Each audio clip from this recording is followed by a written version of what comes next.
What's up, everyone? Welcome to Physio Thursday. Yes, it's a thing now. Phil is away on Friday this week, so today we are doing Physio Thursday. We're going to answer your physio questions. We're also going to talk about the reopening of Unity Gym. We've had some good questions about what it's like to train here, so stick around.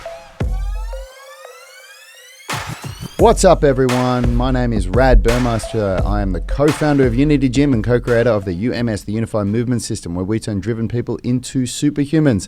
And the way we get such astonishing results with our members is that we've created a program that has a balance between strength and flexibility and cardio fitness. If you want to know how we do it, grab one of the free blueprints: strength blueprint, flexibility blueprint, or physio blueprint. I was looking at Phil's comment, physio, or nutrition blueprint. And also come and join the private Facebook group, the UMS Movement Mastermind, where we record these shows live and we answer your questions. Today I'm joined by Phil. Normally Phil comes in on Friday, but today he's here on Thursday and we're doing Physio Thursday. A sign of things to come. Things are getting back to normal a bit here, so we'll hopefully I'll be in on other days rather than just Friday. That's right. Yeah. Physio every day, but now we'll still try and keep like one episode a week, I think, designated to sort of more physio stuff, and then I'll just chime in on other here things and there. that I know. Yeah, from the small corner at the back. Yeah. So we've got so much going on here right now. We've got renovations happening in the background as we speak. Unity Gym members, you are going to be treated to a real surprise when you come back. The gym is going to look different. It's going to be a hell of a lot more awesome and a hell of a lot more polished. Everyone in the online group, you guys have been having your treats for the last month or so because we're working on this first. You know, we've got this new table, these new microphones, this new lighting set up. So we've got to put some love into the gym now for the gym people. Yeah, I'd love to know, like I started training at this gym probably, 7 years ago now, and I'd love to know how many little renovation projects it's had since I've been here. I saw a video come up on YouTube. If you want to, go and look at our YouTube videos from 5 years ago or so. And I almost vomited when I looked at what the gym looked like. I was ashamed, and it was funny at the time. I didn't think of it. And Yanni was always the one that said, "Oh my God, this gym's embarrassing. We got to do this and this and this." But when I look at it now, I'm like, wow, I'm really proud of this place. Yeah, it's looking good. Exciting things. Yeah, it's really cool. So I want to, before we get into this physio, the physio questions today, I want to answer Clarinda's question. So Clarinda is a new, she's only been chiming in on the UMS Movement Mastermind recently, but apparently she lives around the corner from the gym, which is awesome, because she's saying she wants to come and train here now that we are going to be reopening. And she asked a question that is actually going to be something that I think Clarinda is really going to benefit a lot of people, which is why I want to answer it on this show here. So she's saying, I saw your intro program, which we call the 28-day intensive, but I'm still unsure exactly what it includes. Very keen on getting strong and upskilling and improving my upper body strength. Does the 4-week intro program allow me to pick what skill I want to improve on and focus on that, or are they more generalized classes in a group that we follow? So I'm going to give you guys a really quick rundown of how the UMS system works and what makes it so unique and so effective. At the grassroots of the UMS, we focus on strength, flexibility, and fitness. Those are the three components that we've identified for a generalist, for the general population, and even for people that are in the general population but that are at that higher level that are wanting to, really upskill. Those are the things that we believe that you need a balance of. If you move away from one of them too much and specialize in another one, the body suffers. So by balancing strength, flexibility, and fitness, we get great transformations with people. We also teach skills like calisthenic skills, like handstands and muscle-ups and planches and levers and locomotion and flow and things like that. But what we've identified, Clarinda, is that the most important thing that people need if they've got an hour to train a day is to get strong, flexible, and fit. Now, if you've got more time to spend than an hour a day, that's when we start showing you how to do skills. So it is not done within the general class. We don't do a class where we teach handstands on the class.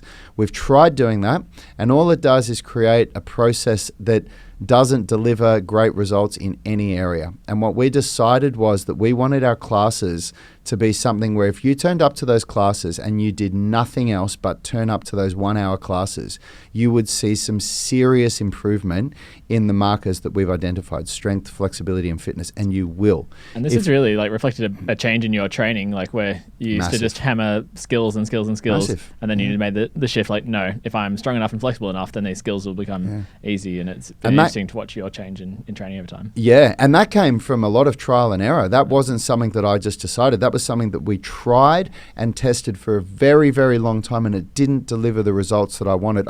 What made me make these changes was I used to train so much in movement skills like animal flow and locomotion and calisthenic skills, and which involves a lot of strength training, but a relatively small portion of my training was dedicated to raw strength training with barbells and dumbbells and things like that. Really hard to progressively overload skills. Yeah, it is. Very hard. And our members did the same. Our members did the classes that I said, and if you went back a year and a half ago, there was a lot of that kind of training in the gym. But what I did after 1 year of some of our top students, after watching them having trained 5 days a week in our program for 1 year and looking at the results that they'd achieved versus the results that I'd achieved, I realized this isn't achieving the results that I would expect. I would expect if somebody trains for an hour a day, 5 days a week for a year, that they would be better than this. And so we had to eat a bit of humble pie and strip it back to the things, and now people are getting far better results. It's really amazing. So Clorinda, to answer your question, in the 28-day intensive, what it really is an opportunity for you to try our program out for 28 days and see if it's something that you like. Skills like a handstand are something that people do before class or after class. We coach them on it, we guide them through it, but it's not something that is done within the 1 hour class time. Yeah, there's so much with it. For a handstand, you need, strong wrists, you need mobile shoulders, so you're getting all of those component parts, and it's up to you with with plenty of guidance from here to put it together. And I found out the hard way that trying to, like, the amount of work that's required to get a handstand for an adult that's never had one is a lot more than what people are willing to accept.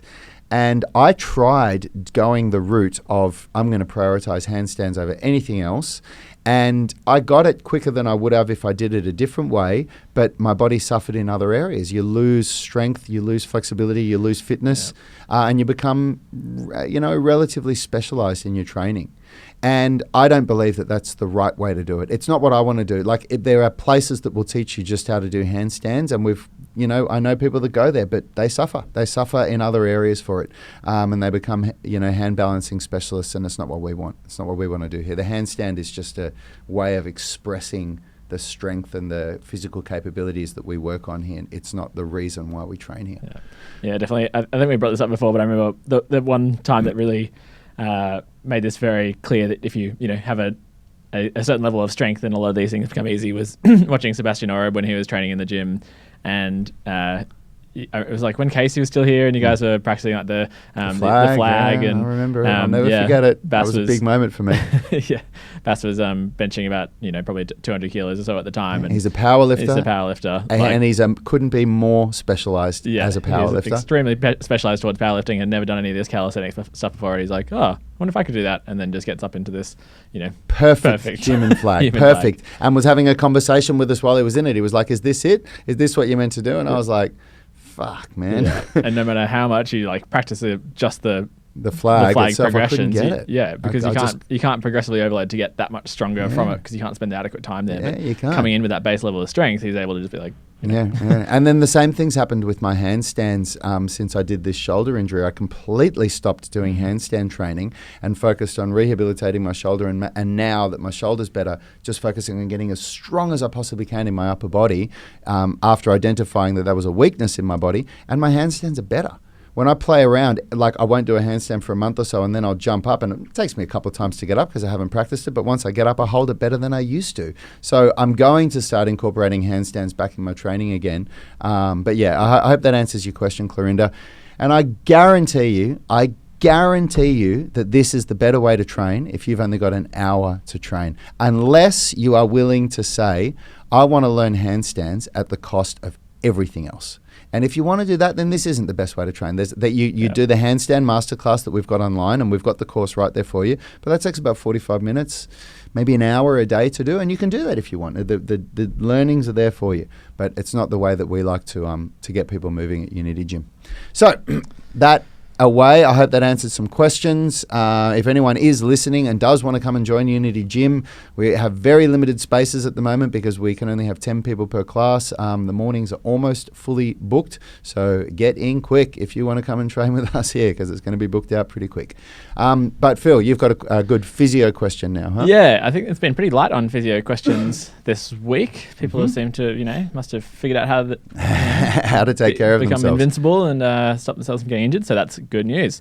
But we do have one that came through overnight from Randall Starr, and he's asking about progression. I think this kind of ties fairly well into like what we're talking about here with structuring your training program.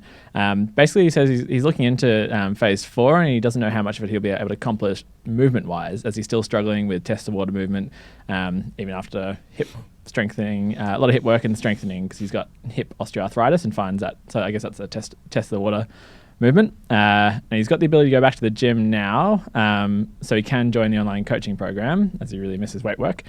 And he's kind of wondering on where he should start, and looking at maybe starting from phase 1 and building what he's done so far. So I think this is a really common thing for people in this group, where basically there's, with the way that the UMS progressions works, it goes from, fairly simple movements up to very complex movement, very complex movement. So it can be quite challenging if you hit that roadblock if you're trying to do a more complex movement. But again, as we said with these calisthenic skills, it's really hard to progressively overload with some of these movements. So, and I think particularly with someone where they're getting pain when they're trying to do these more complex movements, it makes a lot of sense for me to strip things back, simplify things, and then build from there. So with the way that these, the at-home phases have worked, it's definitely gone from, fairly straightforward, simple movements to now some stuff that's, pretty complicated for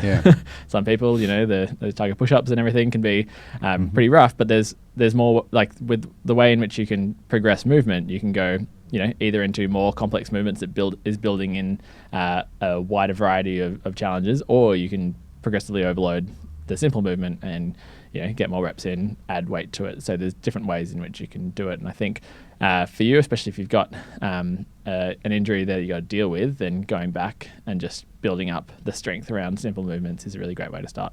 Yeah, for sure. Absolutely.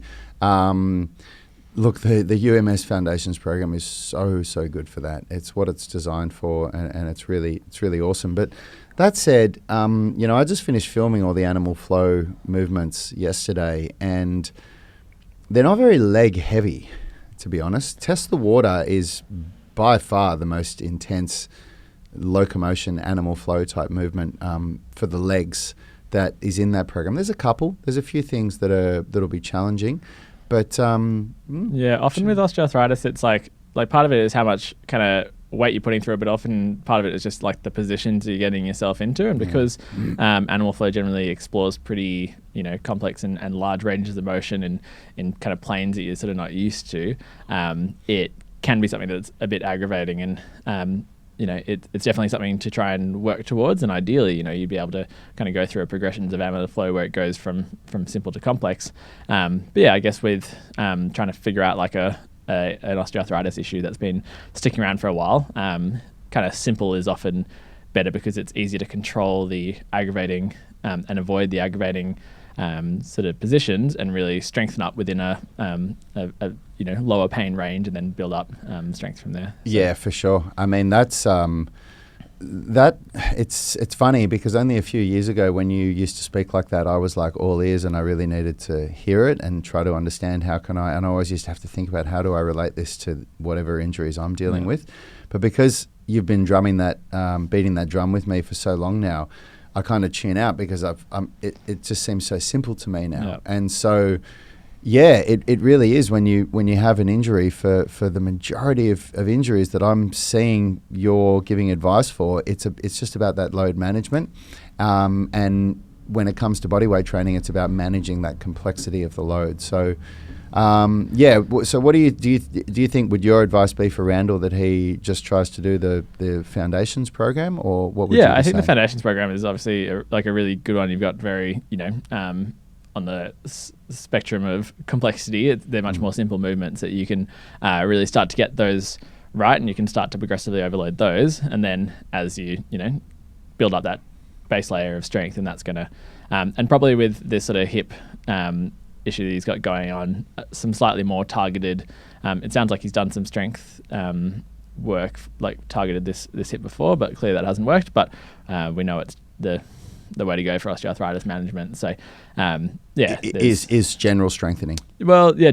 Strengthening. Yeah. Generally general strengthening is great for arthritis, but there's probably some especially not special, but like particular control work that you could be doing to just improve the joint, because remember, with the hip, it's a ball and socket joint, and as we talk so much about the ball and socket joint, it's all about trying to manage, control that ball through range, so it's not sliding around within the joint. So that's there's particular work you can do there, and Blakely's come in and as he always is, very helpful, and has gone back and looked through all these videos and saying he's got some issues with external rotation, which I haven't had a look at Randall's videos yet, but basically with the external rotation, that's the external rotators of the hip are just like the rotator cuff of the shoulder, where they're the ones that are really controlling that movement. So it could be something to look into, doing a bit more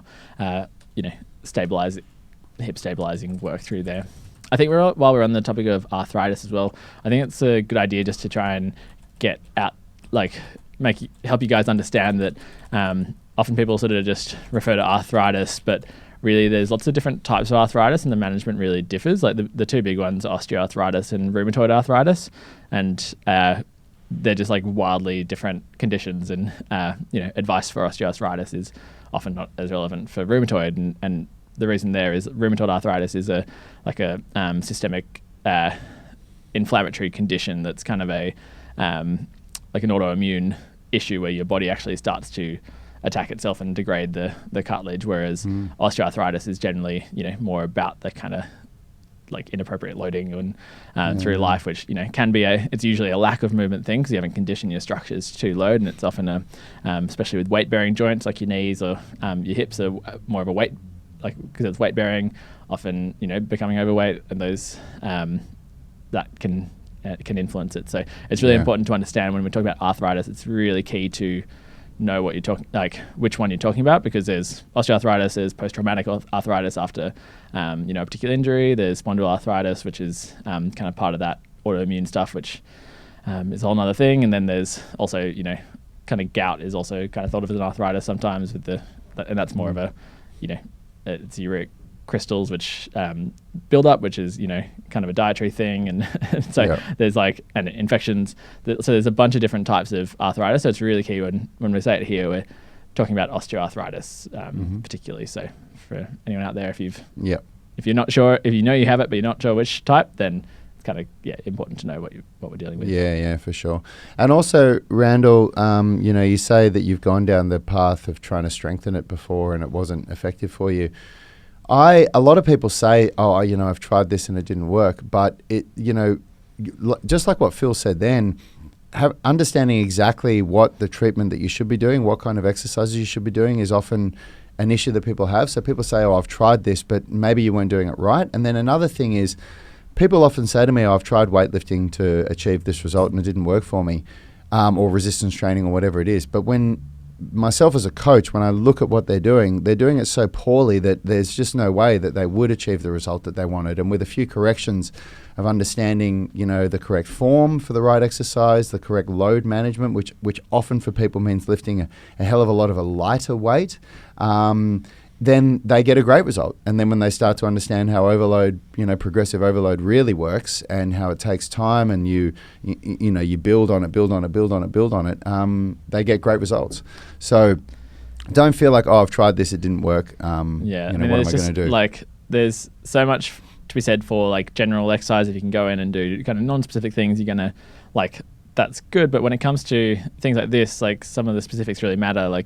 If someone had a knee issue, and they said like, oh, I've tried strengthening and it doesn't work, and I do squats, but they just hurt, and so I can't do them. Like there's infinite ways to do a squat depending on if you're placing your feet parallel, if your toes out, if you're sitting back into putting your weight through your heels and taking more of the load through your posterior chain, your glutes and your hamstrings, versus going forward and putting all your weight through your toes and getting it through the knee. So there's all these different ways in which you can it really helps to have someone who knows what they're talking about, where they can guide you through the variations which really make the biggest thing. Because with something like this, with osteoarthritis, it's often like a bit of the progress sort of is a bit of a bumpy road. Like it goes up and down because you start to make progress, and then you do something that's quite aggravating, and that starts to make it sore again. But if you can kind of catch that and then learn from that and then keep progressing, you'll keep going forward. Whereas a lot of people, they'll try something and then they'll get a little bit sore and be like, oh,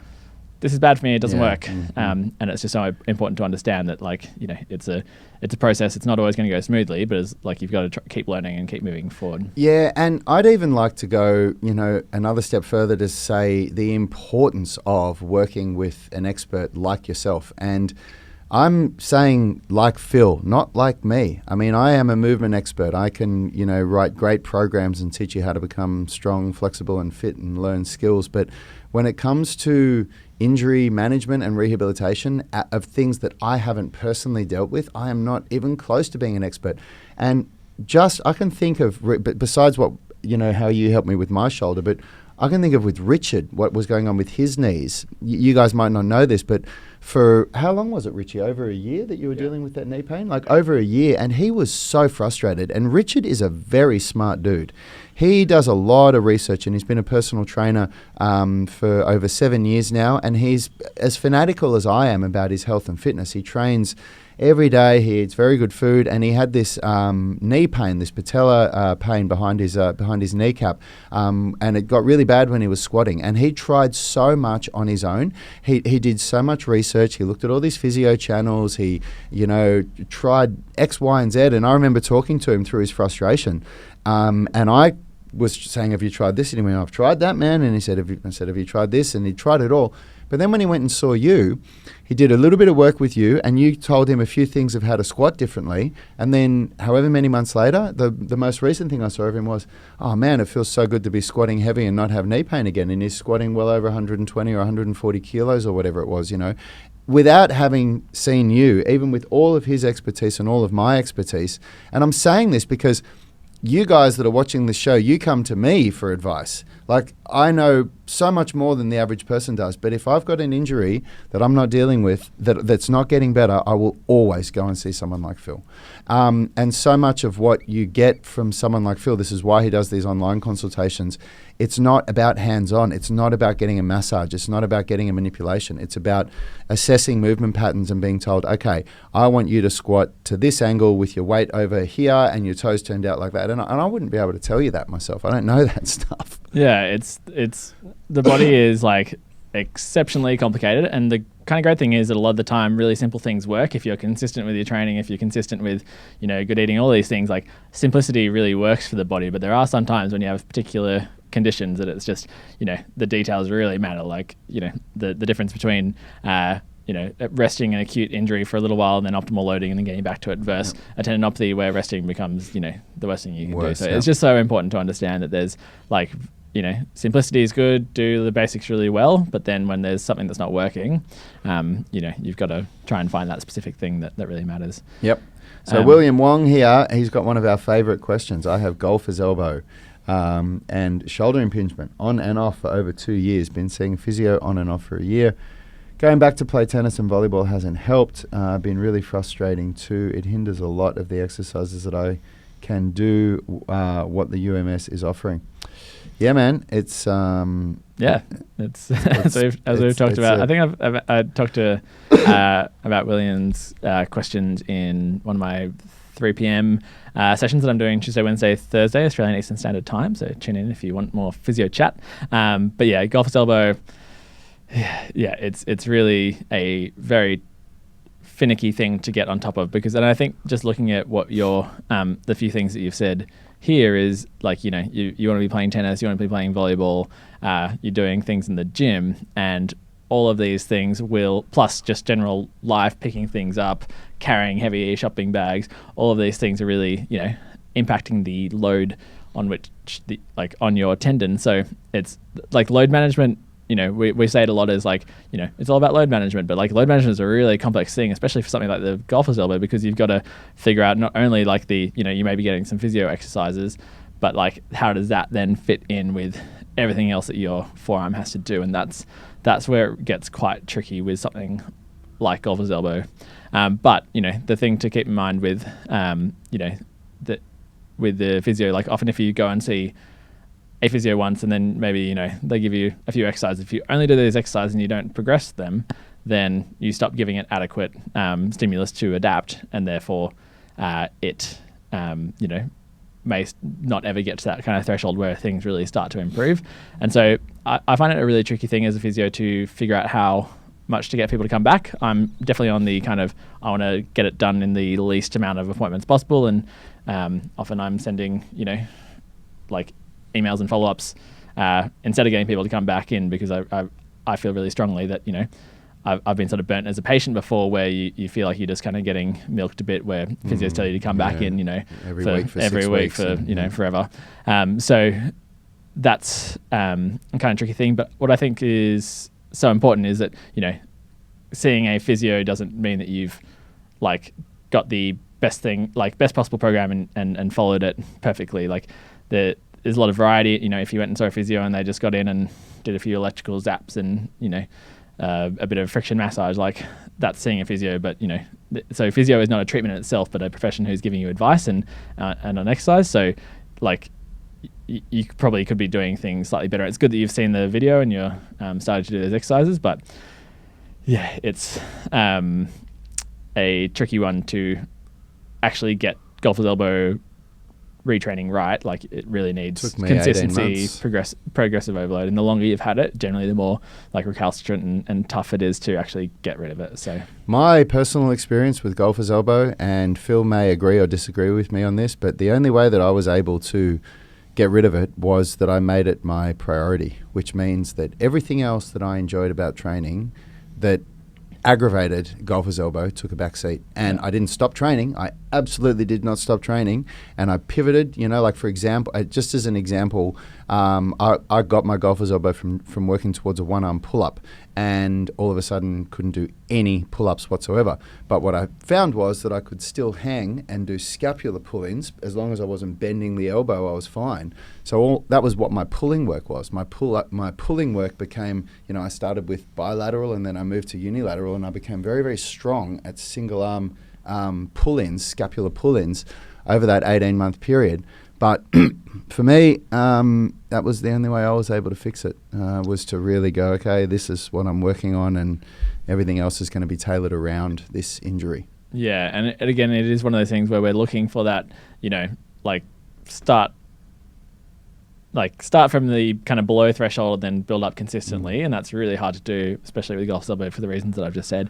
And if you imagine, you kind of start to make progress, and then you play, you get really excited and you play volleyball for a couple of hours, and then you might land on your hand and kind of land and bend your wrist, and that might then be enough to really set things backwards, and then you kind of have to go up again. So it's really I'm not saying stop tennis and stop volleyball.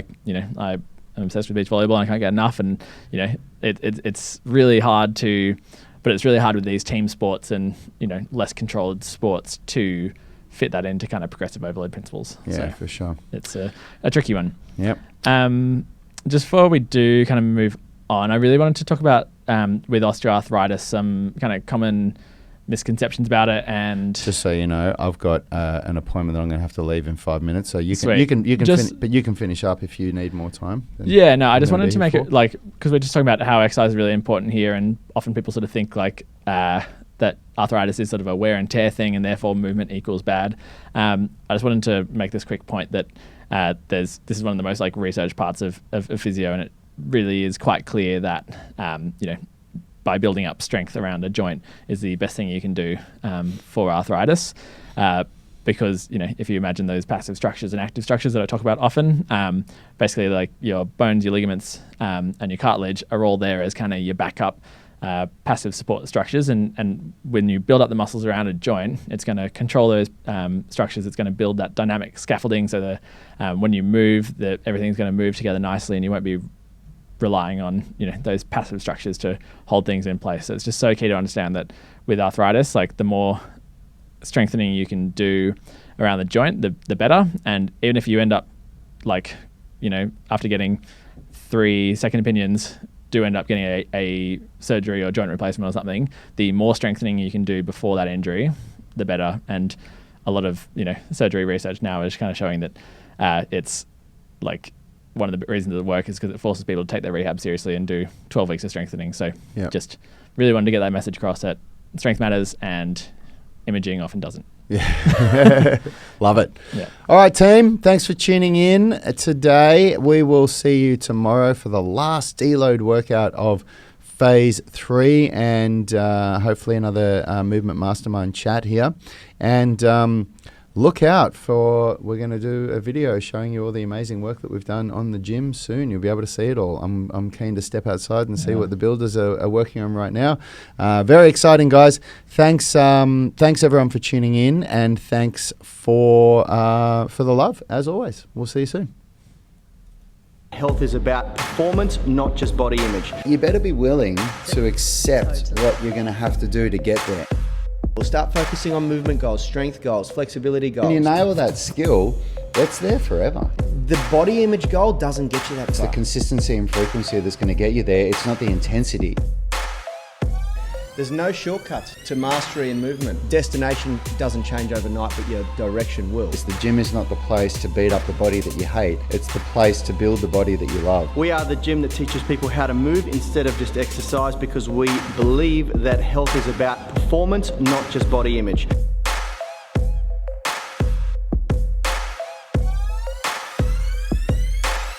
We are the gym that teaches people how to move instead of just exercise, because we believe that health is about performance, not just body image.